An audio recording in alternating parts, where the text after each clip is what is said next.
میں نے رسول کریم صلی اللہ علیہ وآلہ وسلم کو فرماتے ہوئے سنا، انما الاعمال بالنیات، اعمال کا دار و مدار نیتوں پہ ہے۔ نیت اچھی ہے تو صلہ ملے گا، نیت بری ہے تو اچھے عمل کا بھی صلہ نہیں ہے۔ برے عمل کی تکلیف، برے عمل کی سزا تو ہے ہی ہے،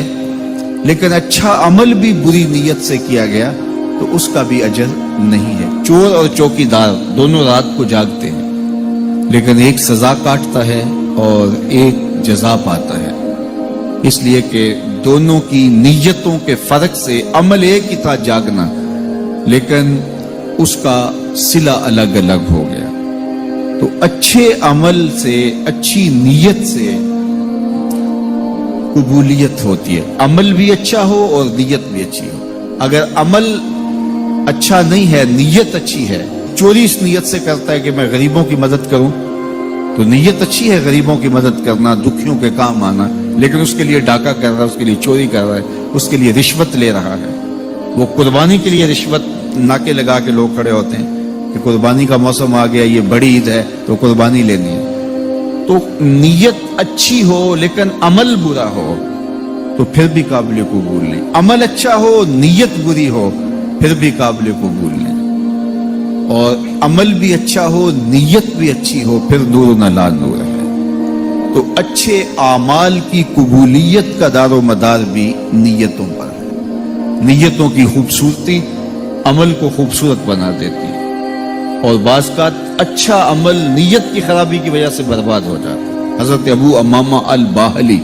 رضی اللہ تعالی عنہ فرماتے ہیں کہ حضور کی خدمت میں حاضری ہوئی اور عرض کیا گیا، یا رسول اللہ صلی اللہ علیہ وسلم، ایک شخص جہاد کرتا ہے اور اس کا مقصد اعلاء کلمۃ الحق، اللہ کے دین کے جھنڈے کو اونچا کرنا، اور اس کے لیے وہ اپنی جان بھی وار دیتا ہے، شہید ہو جاتا ہے، لیکن اس کی نیت میں یہ بات بھی شامل تھی کہ چلو میری ناموری بھی ہو جائے گی، شہرت بھی ہو جائے گی، میری بہادری کے جھنڈے بھی لگ جائیں گے، تو کیا اس کو اجر ملے گا؟ تو آقا کریم نے فرمایا فلا شیء لہ، اسے کوئی اجر نہیں ملے گا۔ یہ سمجھے شاید میں اپنی بات سمجھا نہیں سکا، تو پھر دوبارہ عرض کی، حضور اس کی نیت اعلاء کلمۃ الحق ہے، دین کے پرچم کو اونچا کرنا ہے، بس نیت میں یہ آ گیا ہے کہ چلو شہرت بھی ہوگی، ناموری بھی ہو جائے گی۔ حضور نے پھر فرمایا فلا شیء لہ، اسے کوئی اجر نہیں ملے گا۔ تو یہ پھر سمجھے شاید میں معافی ضمیر زبان پہ نہیں لا سکا، تو پھر کہا حضور وہ اعلاء کلمۃ الحق کے لیے، دین کی سربلندی کے لیے، اسلام کا پرچم اونچا کرنے کے لیے وہ شہید ہوا ہے، لیکن اس کے دل میں یہ بھی تھا، نیت میں یہ بات بھی شامل تھی، شہرت بھی ہوگی، ناموری بھی ہوگی، جھنڈے بھی لگ جائیں گے۔ تو آقا کریم نے فرمایا اسے کوئی اجر نہیں ملے گا، اور پھر فرمایا اللہ صرف اسی کو قبول کرتا ہے جو عمل صرف اس کے لیے کیا جائے۔ تو اب میں اور آپ اس حدیث کے آئینے میں اپنا آپ دیکھیں کہ ہم کہاں کھڑے۔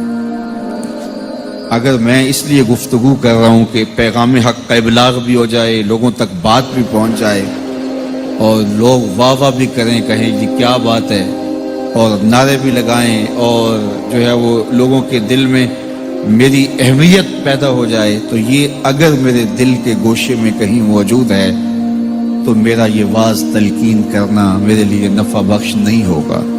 میری یہی نیت ہونی چاہیے کہ لوگوں کے دل میں اللہ کے رسول کے لائے ہوئے دین کو راسخ کرنا ہے، ان کو پیغام حق کا ابلاغ کرنا ہے، ان تک اللہ کی دعوت پہنچانی ہے، اس کے رسول کے فرامین پہنچانے ہیں، اور یہ دعا مانگنی ہے کہ اللہ عصر کی شیرینی اپنی جناب سے ڈال دے۔ میرے بارے میں رویے کیسے ہیں مجھے اس سے غرض نہیں ہے، مجھے اس سے غرض ہے کہ میں نے اپنی بات جو مجھے امانتاً دی گئی ہے وہ ان تک پہنچانی ہے۔ تو یہ بات ذہن میں رکھیے کہ جہاد جیسا عمل،